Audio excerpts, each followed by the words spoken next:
एक समय बुद्ध भगवान किसी गांव में उपदेश दे रहे थे कि हर किसी को धरती माता की तरह सहनशील तथा क्षमाशील होना चाहिए। क्रोध ऐसी आग है जिसमें क्रोध करने वाला दूसरों को जलाता ही है तथा खुद भी जल जाता है। सभा में सभी शांति से बुद्ध की बातें सुन रहे थे।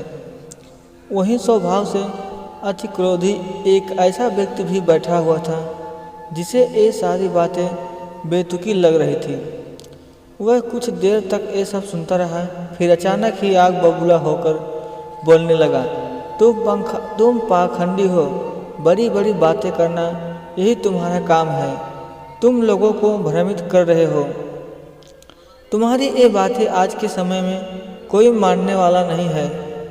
ऐसी कई कटुवचन सुनकर भी गौतम बुद्ध शांत रहे। उसकी बातों से ना तो वह दुखी हुए ना ही कोई प्रतिक्रिया की। यह देखकर वह व्यक्ति और भी क्रोधित हो गया और उसने बुद्ध के मुंह पर थूक कर वहाँ से चला गया। अगले दिन जब उस व्यक्ति का क्रोध शांत हुआ तो वह अपने बुरे व्यवहार के कारण पछतावे करने लगा और वह बुद्ध भगवान को ढूंढते हुए उनके स्थान पर पहुंचा, लेकिन बुद्ध नहीं मिले। वह अपने शिष्यों के साथ अन्य गांव के लिए निकल चुके थे। व्यक्ति ने बुद्ध के बारे में कई लोगों से पूछा और ढूंढते ढूंढते वहीं पहुंच गया जहां बुद्ध प्रवचन दे रहे थे। उन्हें देखते ही वह उनके चरणों में गिर पड़ा और बोला, मुझे क्षमा कीजिए प्रभु। बुद्ध ने पूछा, कौन हो भाई, तुम्हें क्या हुआ है, क्यों क्षमा मांग रहे हो? उसने कहा, क्या आपने मुझे नहीं पहचाना? मैं वही हूँ जिसने कल आपके साथ बुरा व्यवहार किया था। मैं अपने कृत्य पर शर्मिंदा हूँ।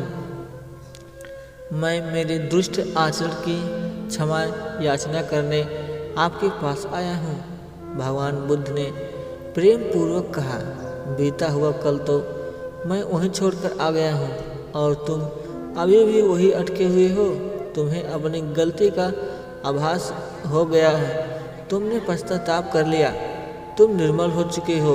अब तुम आज में प्रवेश करो।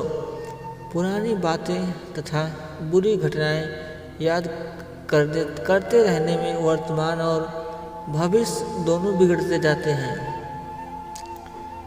बीते हुए कल के कारण आज को मत बिगाड़ो। यह सुनकर उस व्यक्ति का सारा बोझ उतर गया। उसने भगवान बुद्ध के चरणों में पड़कर क्रोध त्याग दिया तथा क्षमाशीलता का संकल्प लिया। बुद्ध ने उसके सिर पर हाथ रखकर आशीर्वाद दिया। उस दिन से उसमें बहुत से परिवर्तन आ गए और उसके जीवन में उससे सत्य, प्रेम और करुण की धारा बढ़ने लगी और अपने क्रोध पर नियंत्रण पा लिया। गौतम बुद्ध की सीख। कई बार हम पिछले समय में की गई गलतियों के बारे में सोचकर बार बार दुखी होते हैं, खुद को कोसते हैं। हमें ऐसा कभी नहीं करना चाहिए। गलती का बोझ हो जाने पर हमें उसे कभी नहीं दोहराना चाहिए। यह संकल्प लेना चाहिए और एक नई ऊर्जा के साथ वर्तमान को दृढ़ बनाना चाहिए। तो दोस्तों, कहानी अच्छी लगी तो चैनल को लाइक करें, सब्सक्राइब करें। धन्यवाद। तब तक लिए थैंक्स फॉर वॉचिंग। फिर मिलते हैं एक नई वीडियो के साथ।